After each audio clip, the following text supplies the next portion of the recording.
God dag. Good day. Hello, everybody. Right, This is going to do something different for this Sunnudag.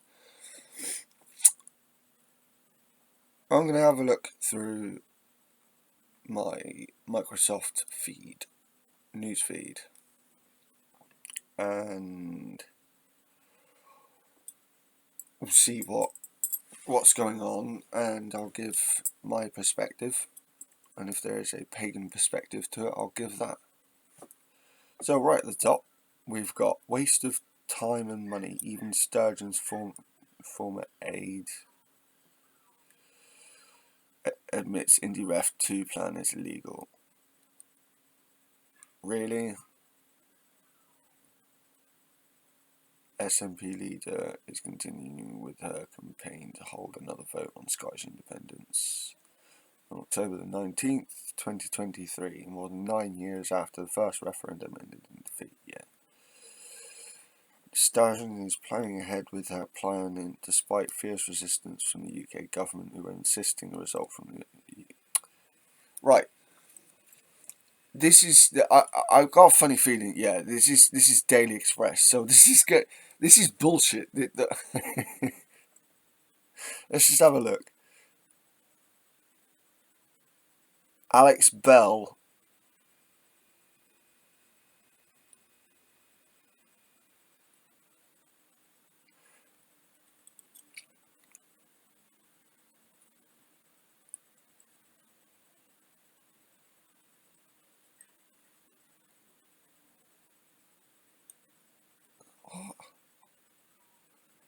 Right. No. There.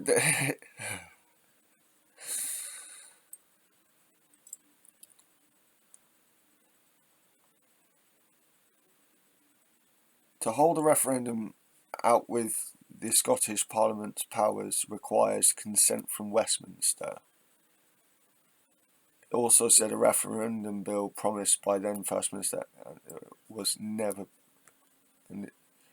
Mr. Bell also said a referendum bill promised by then First Minister Alex Salmond and his deputy Miss Sturgeon under the 2007-11 SNP government was never published.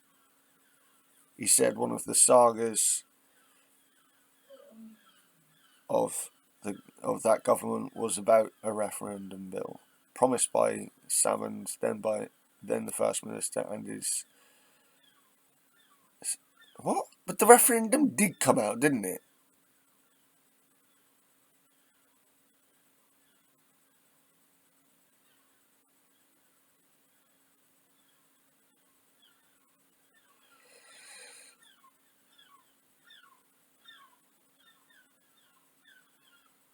Okay, apparently following the SNP's landslide election victory in 2011, the former aide said the Scottish government did not believe it could proceed with a referendum bill. But that's exactly what they did.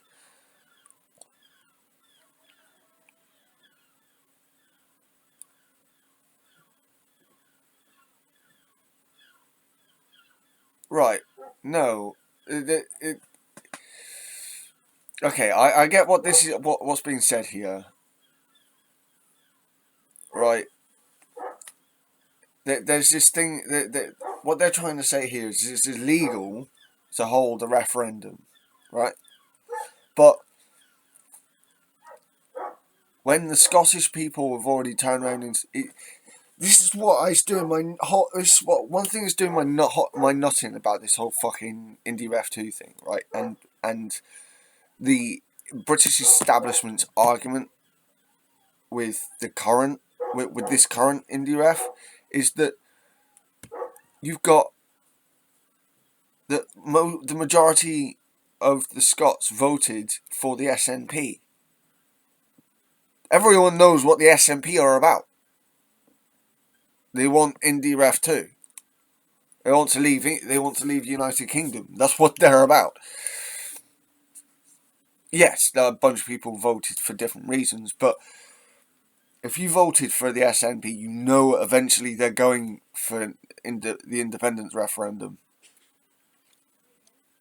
That's what's going to happen. And This just goes to show how stupid it is.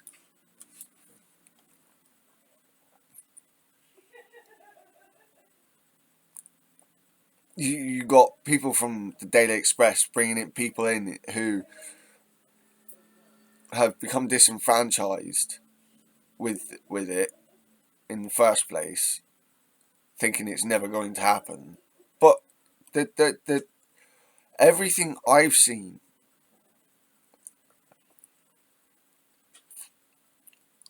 shows that the Scots don't like the Tories. They're not in with Labour. Lib Dems aren't making really any push, and the SNP are in power. What are the SNP about? They want the national. They want to take Scotland back for the Scots. Everyone who voted for them knows that.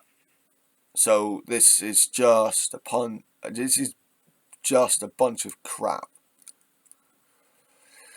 I'll come off of it. Like I said,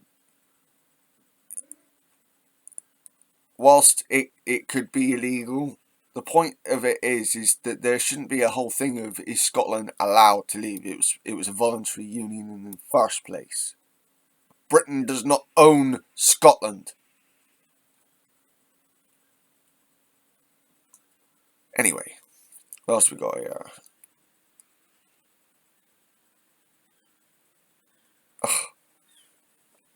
Here we go, from The Guardian. I just seen Ugly Patel. Someone called Kenan Malik. Treating refugees like waste people is abhorrent wherever they end up. There are state-controlled security and surveillance structures from the national level down. Political opposition is not tolerated, and arbitrary detention, torture, and even killings are accepted methods of enforcing control too. The email from a Foreign Office official to colleagues in the Home Office in response to Britain's plans to deport asylum seekers to Rwanda was disclosed during a court case last week.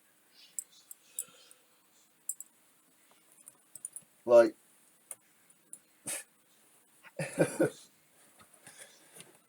I don't know just how much more disturbing this shit can get.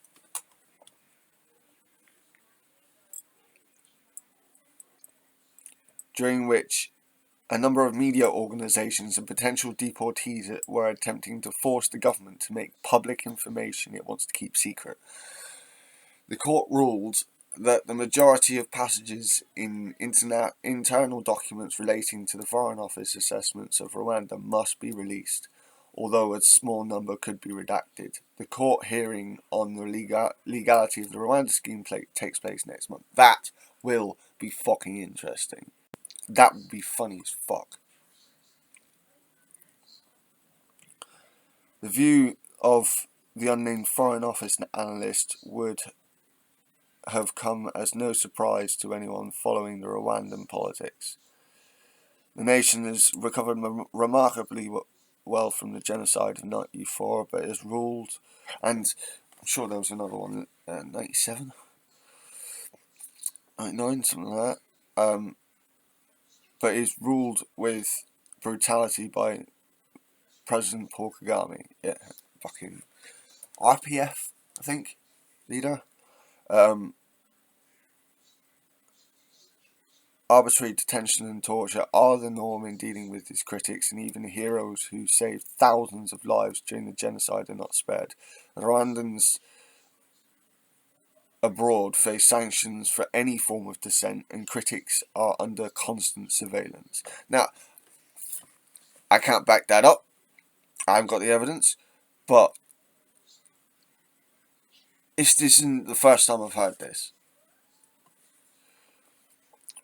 Within the country, journalists are routinely disappeared, and opponents are crushed. Many refugees from a previous scheme arranged by Israel were coerced and forced to flee the country. Yeah, that's one that's been making the rounds a lot.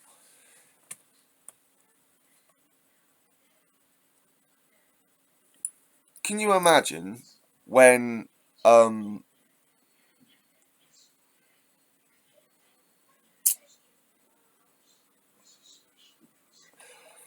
Okay, this is going to take it was a little bit out of context, historical context, but just give me a second. So when the Saxons and the Angles and the Utahs and the Frisians originally came over, what would have happened if the Celts just forced, were more martially able and just pushed them out?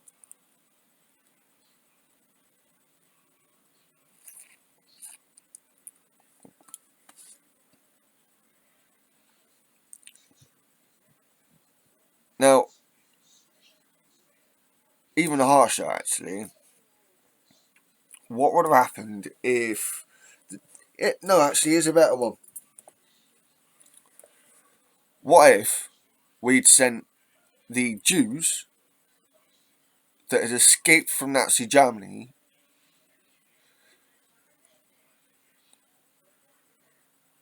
and instead of sending them to Israel or whatnot, which was a bad enough idea anyway, but imagine the evil idea of sending them to, say, communist Russia.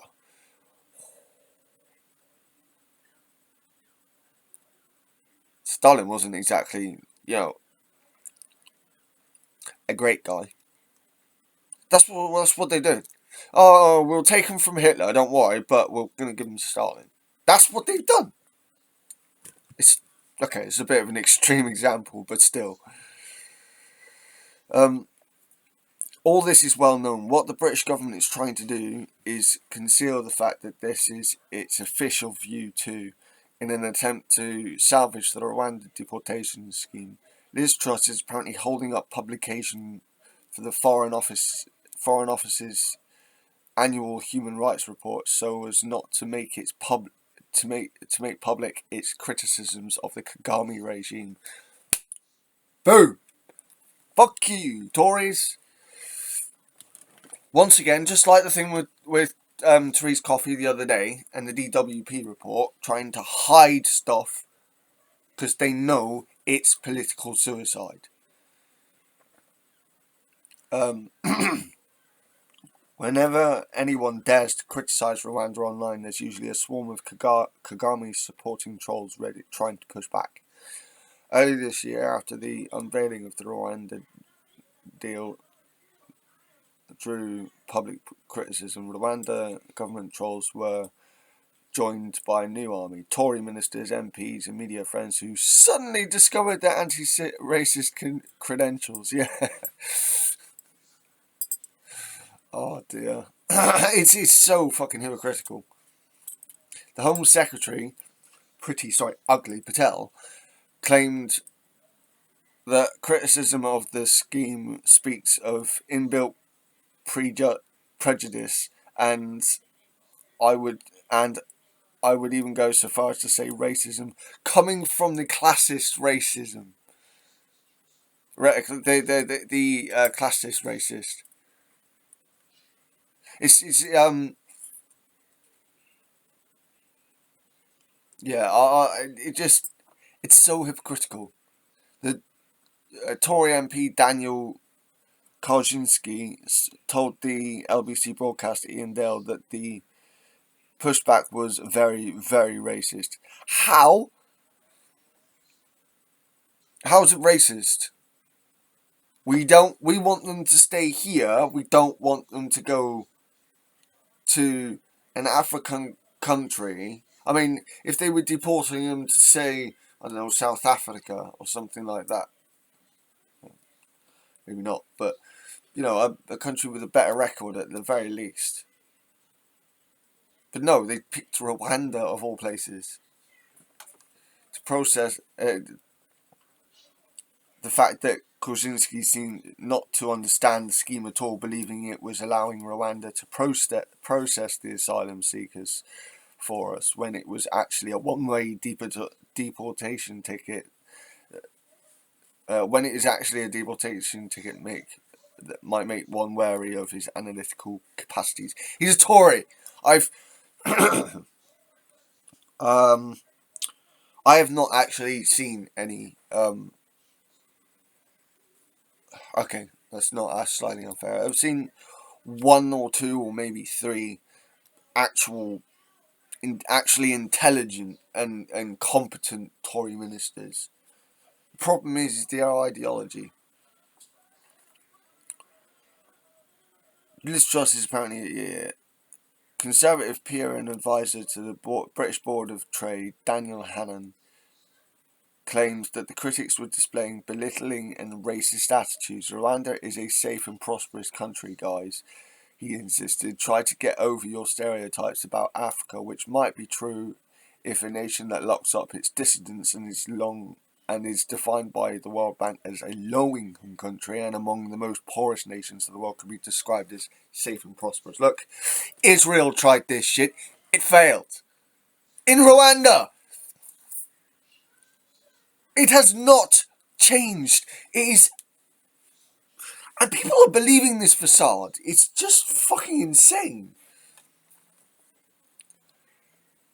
Politicians and journalists who seem to spend much of their time denouncing the woke and castigating them for throwing around unfounded accusations of racism were happy to make that very accusation when it was needed to provide camouflage for a particularly obnoxious government scheme.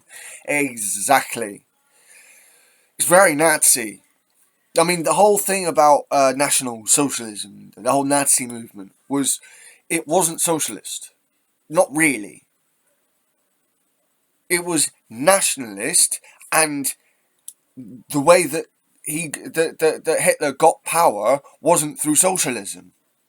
It was through capitalism. So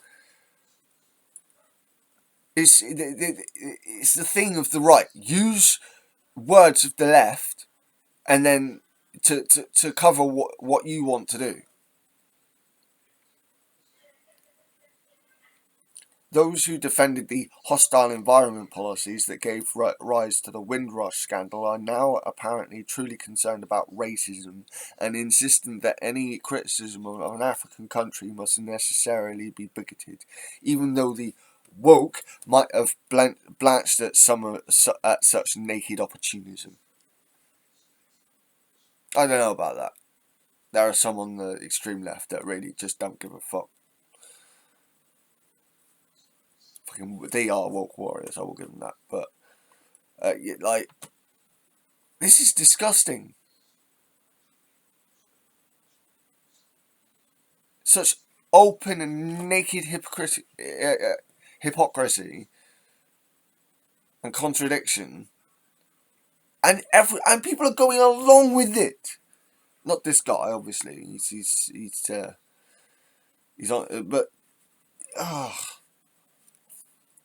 having said all this, we should also be clear that the problem with Patel's Rwanda scheme lies not just in the Rwanda part, but with the scheme itself. If the asylum seekers were being deported to a human rights utopia rather than to a human rights wasteland, the scheme would be equally unconscionable. If it was France, if we were sending people to Sweden, New York, Sydney, the critics change their minds? Patel asked. No, I wouldn't. But it's worth noting that it's not a coincidence that the asylum seekers are being deported to a country such as Rwanda and not to one such as France or Sweden. There are probably nuances to add to that, but yeah, it's a good point. What we are seeing today are rich countries bolting their doors and getting poor countries to act as homeless shelters for their unwanted. It reminds. I was rewatching Game of Thrones, and it was that bit where I think it's season 3, season 2, season 3, around the Battle of Blackwater, and Cersei's like, just lock all of the poor people out.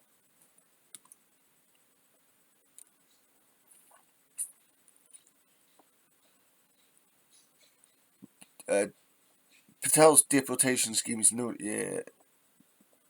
Patel's deportation scheme is no different to rich countries exploiting poor ones as repositories for their toxic waste, except that the toxic waste in this case happens to be living, breathing people with dreams and hopes and aspirations who've been turned into commodities to be traded on the global stage.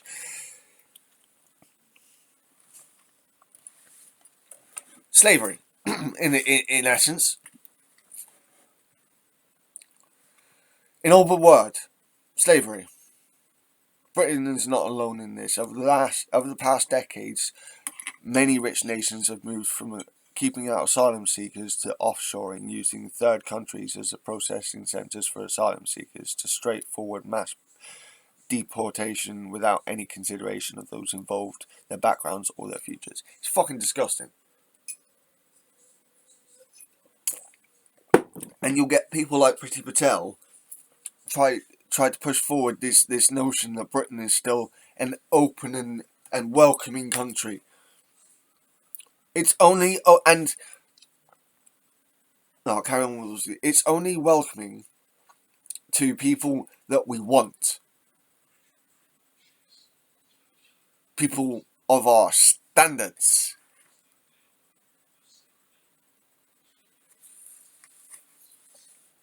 It's it in of itself is it's classist and racist all at once. From Australia dumping asylum seekers in Manus, and Nauru, to the EU using militias and warlords in Africa to capture and imprison potential migrants before they can reach the Mediterranean. Yeah, there's something I noticed on, who said this? Second Thought, an American channel, left wing channel. You want to check him out. He's a little bit. I think he's more communist, but I don't go that far myself. But there's quite plenty I do agree with him, and this one I'm pretty sure I'll put a tag either side, one of the sides, for him. But yeah, Second Thought. Like he showed me this one. To America employing troops beyond its borders to prevent unauthorized people from moving towards the US, keeping the unwanted in the realm of poor countries. It has become a global phenomenon. It's an adaptation, as with the Rwanda scheme, rich nations' obsession with using more impoverished ones as holding pens for the West's unwanted has led them to steamroll any consideration of human rights or even the most basic norms of decency. What is developing is new imperialism, in which immigration controls have become a means of segregating the world into the rich, gated nations and the poorer ones that take care of potential migrants to the West. So yes, we should be concerned about the human rights abuses in Rwanda, but we should also be concerned even more about the system of waste people management now being constructed by the richest nations of the world. And Kenan Malik is an Observer columnist. Right. At some point, I'm going to jot that down in a second as a note on my phone. I'm going to do a video about this specifically.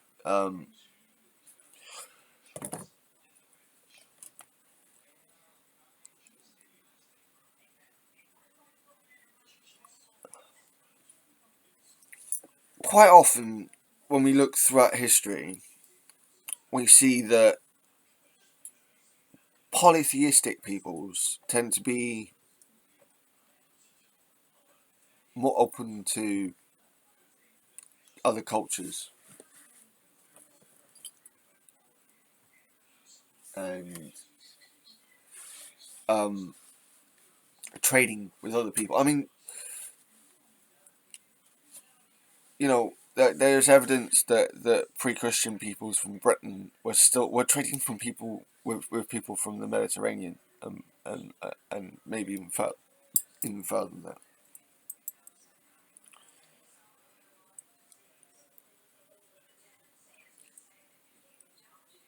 But that wasn't a case of domination through trade. It wasn't a case of trade domination. There's just, for me, and I could be well off on this, so let me know either way. But for me, this monotheistic cultures, this monotheistic cultural view of the view of monotheistic cultures that tends to come towards trading is a superiority thing. It's the same way they treat their god. Their god is more superiority, therefore their people are more superior. Therefore, they treat they treat trade as such. It's a social mentality on a cultural level, and religion actually has something to do with this. This might sound really tenuous, but it actually is the case. Like that, this is a facet of the problem that everyone is completely willing to ignore. It's fucking ridiculous. Like I said, I'm gonna um take a closer look at that at some point. As I jotted it down on my phone. What else we got here? Oh, there's so much here.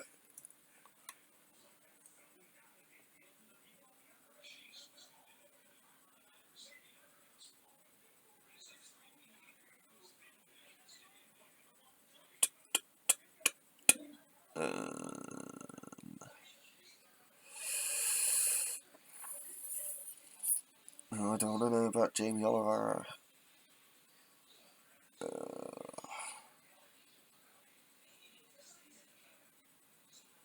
Apparently Putin agreed that UN officials can inspect Ukraine's Zaporizhia power plant.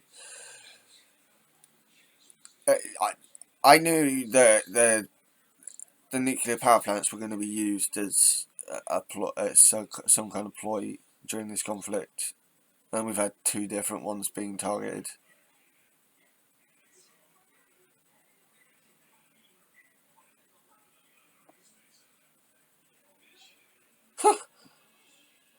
Two Russian and one Ukrainian nationals arrested after entering a military factory in Albania. That's quite amusing.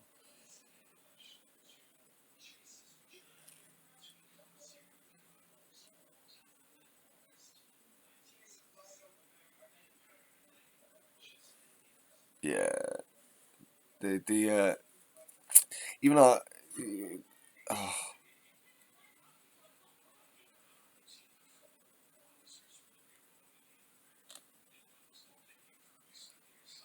there's, there's so much on here that is just crap. Or I mean, just really depressing. You get people attacked, and then girl boss used to suggest a kind of role model. How did it become a sexist put down? And it's like, what? What? Where's this crap? NHS leaders warn soaring bills. And again, Daily Express. NHS leaders warn soaring energy bills will spark public health emergency. We're in a public health emergency, all fucking ready.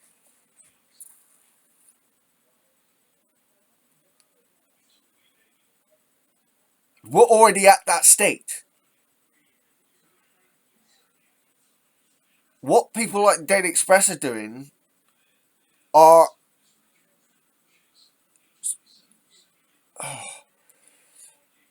they're taking these subjects and they're talking about the side issues of that subject. It's ridiculous.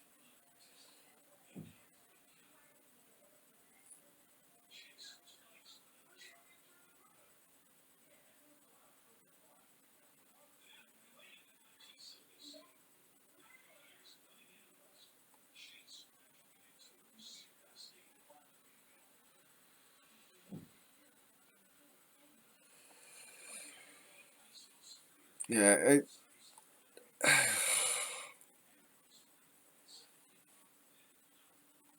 these wars that are looking to go ahead. It's all about supremacy. I know that even the Romans under their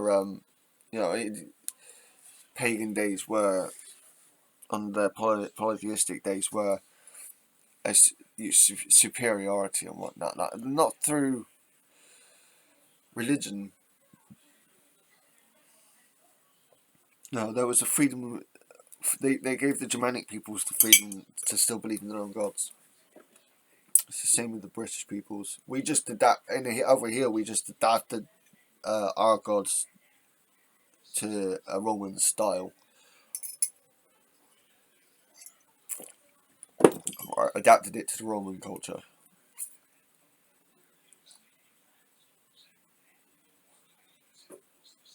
All MPs should be walked to first work 2 weeks in factories and hospitals. Even this trust, I've got to take a look at this. Tom McNeil. All newly elected and existing MPs should undertake a people's apprenticeship in which they must experience a number of different walks of life to inform their decisions in the Houses of Parliament.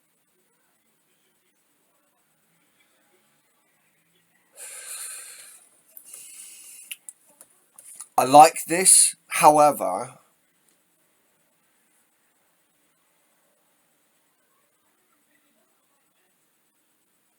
is it not a bit of a stunt?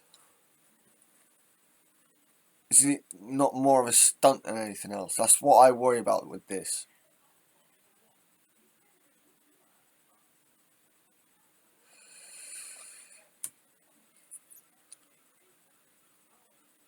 In which they experience a number of different walks of life to inform their decisions on the Houses of Parliament. Whether an MP is from humble roots or from the privileges of Eton, each elected member should undertake an apprenticeship once elected. We have seen a lot of MPs act as though they are above the law in recent months, years, and so no one should be given a free pass on the People's Apprenticeship. That means even our next Prime Minister, whether Sunak or Truss, Dizzy Lizzy, should be prepared to get on their PPE and work in the corridors of the hardest hit hospitals or assist teachers in the crowded classrooms of today.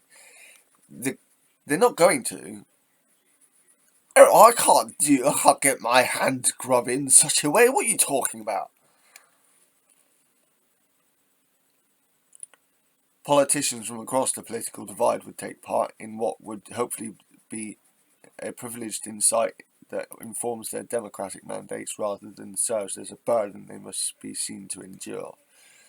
Lasting to 2 or 3 weeks, the People's Apprenticeship would see MPs get their hands dirty by undertaking work experience days across public, private, and third sector.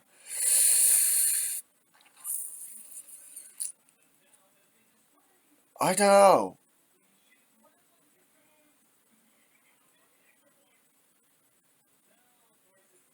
The experience should be a genuine trial, and provided security was all in order, shouldn't provide any easy get outs or luxuries that the people don't. How would you do it? How would you get it done though? How would you enforce this? How would you even? I mean, most of them were, you know, some argue that it is the politics of envy to criticise our leaders in this way. It's the lazy claim, but that's not what I'm saying here is how would you do that? It's personally reasonable to ask if being rich means some politicians have no idea what it's like to struggle. I again, this is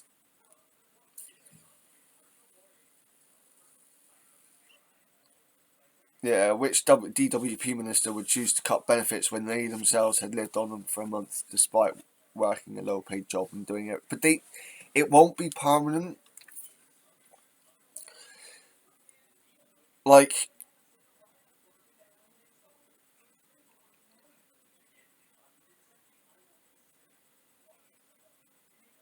I mean, the guy says here the details of the People's Apprenticeship could be worked out by people cleverly. And I mean, that's from a similar basis for what I've had to work from some of my ideas. To be fair, but it's I don't know. I don't know what I think about this. I kind of, on the surface, I like it, but how would you do it? How how would you enforce it? And not only that, how would you not let it come across as just a stunt? And how do you know that these people even give a fuck afterwards? I'll give you credit for the idea, but I'm not. I don't know. It's a bit of an odd one.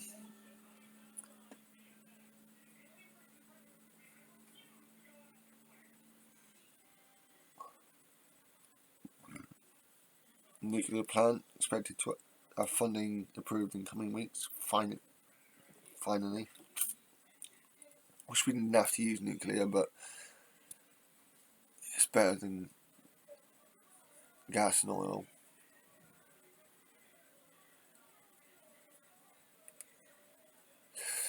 Demonstrators in Chile voiced their supporters for a new minority-friendly constitution.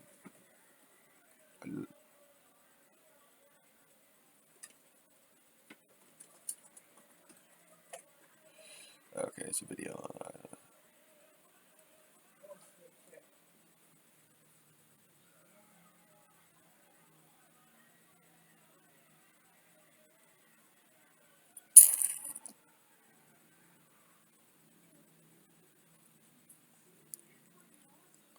Pope voices worry over bishop's detention in Nicaragua.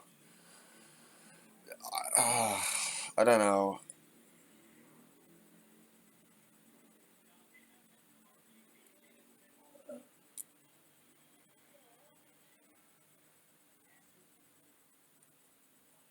It's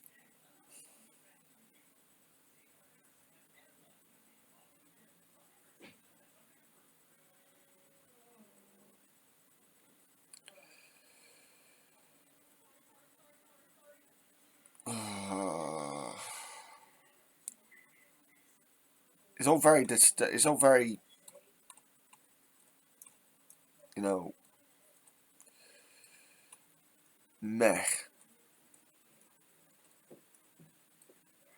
Like okay, we'll have a last one for a minute. We'll do this thing on from the Independent on sewage and Lake Windermere. Climate change does not make exceptions for beauty. This much was evident earlier in the week when photographs began circulating on the internet showing one of Britain's natural jewels plagued by toxic gunk. Blue-green algae, which can be poisonous to humans and animals, formed on Lake Windermere in abundance as recent heat waves coupled with masses of human effluent, shit and piss, created the ideal conditions for its growth. This immediate situation may not have been as drastic as it appeared on the pictures. A swimming race up the length of Windermere went ahead last Saturday, though the organisers noted the algal bloom. They did not receive any reports of illness from the competitors in the days following. But Matt Stenyk, a local environmental campaigner who shared the images, went viral, saw a reason to fear for the future of England's biggest lake. Fish were behaving strangely. Footage from one visitor to the lake showed fish amongst the algae swimming in circles, which they are known to do when seriously ill. Yeah, that's true. Mr. Stanek, but that could be. Is that just because of the algae? Mr. Stanek says, without strong action to improve water quality, the coming summers could see potentially hundreds of thousands of dead fish washing up on the shores of Windermere. Now, I'm not going to go through this whole thing here. You know, alright, what we got here? The other element, you know,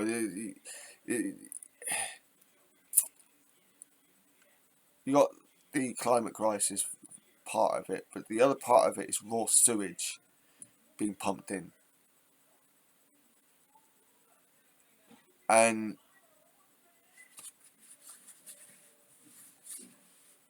the private companies, who, again, I know I'm repeating this again, but fuck it. The private companies who promised to update the sewer systems and the water systems haven't done it. They took all the money they were supposed to use to invest in that sort of thing and fucking spent it on themselves. Or hoarded the money for themselves and their mates and the Tory government.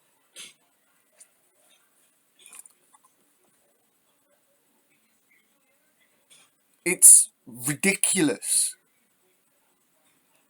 There are rivers down here in the southwest that are just as bad, that are getting just as bad. It's fucking stupid.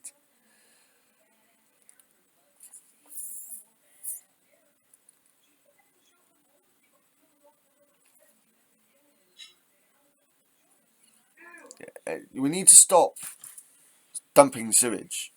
What we need to do is find a way to deal with our sewage properly, not just continue to do the same thing over and over again. Fucking stupid. Right, I'm gonna stop this here. You know, this this news cycle is just absolutely ridiculous.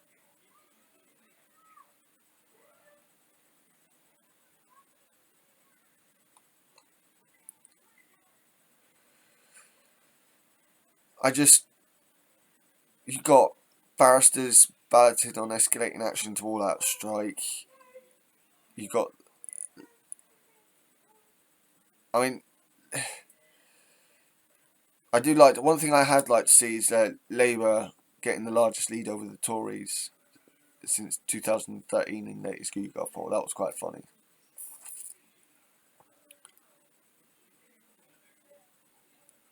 But the arrogant mindset coming out of the Tory party and the right in general of, oh, it's fine, don't worry about it, it's all fine. Why are you all worrying about everything? Because it's things you need to be worried about.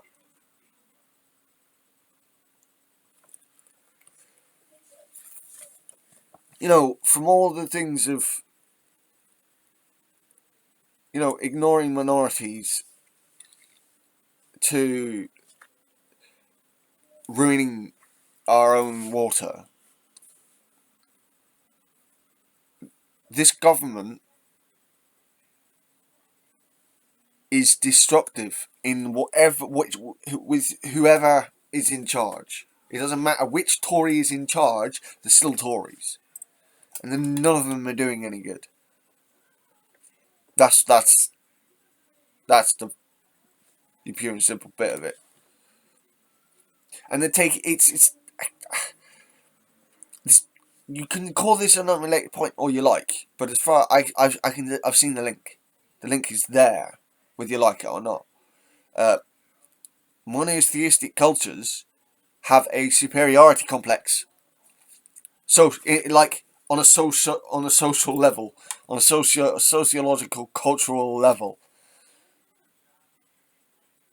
it comes to trade. Who can get the best trade deals? Who can get the best deals here? Who can get best deals there?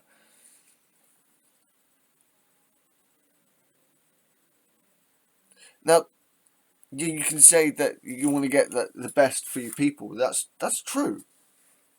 But it's not from a selfless standpoint. That's the point of it.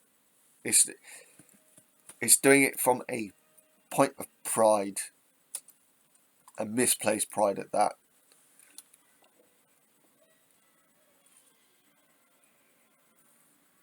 I don't know.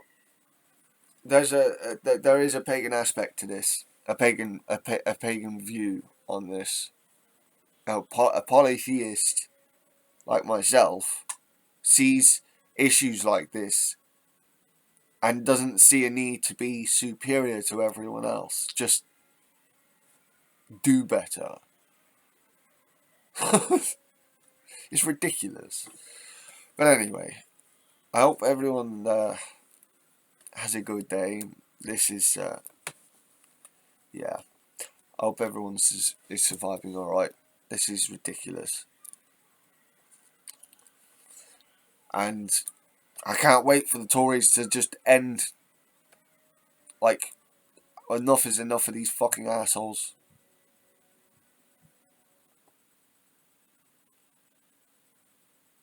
You know, denying pagans the right to even be seen equally amongst the other cultures in this country.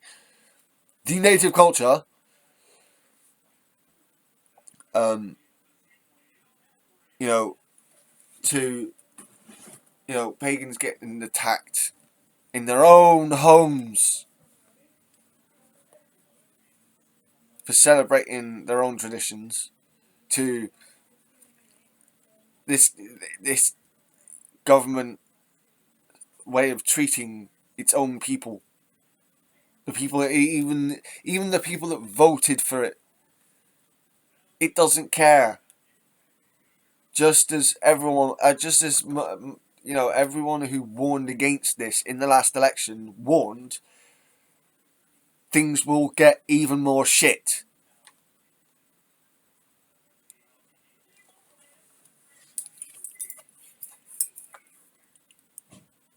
We need to start banding together. We need to start talking more. And we need to start organising. We need to get these assholes out of power. If we can do it before the next... If we can get an election...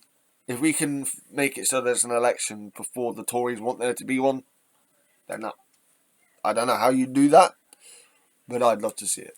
But yeah, I hope everyone has a good day. And this has been some dark wisdom and a bit of look at this week's news. I hope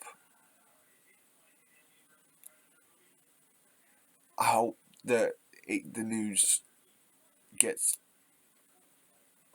better. Yeah, that was bad, I know.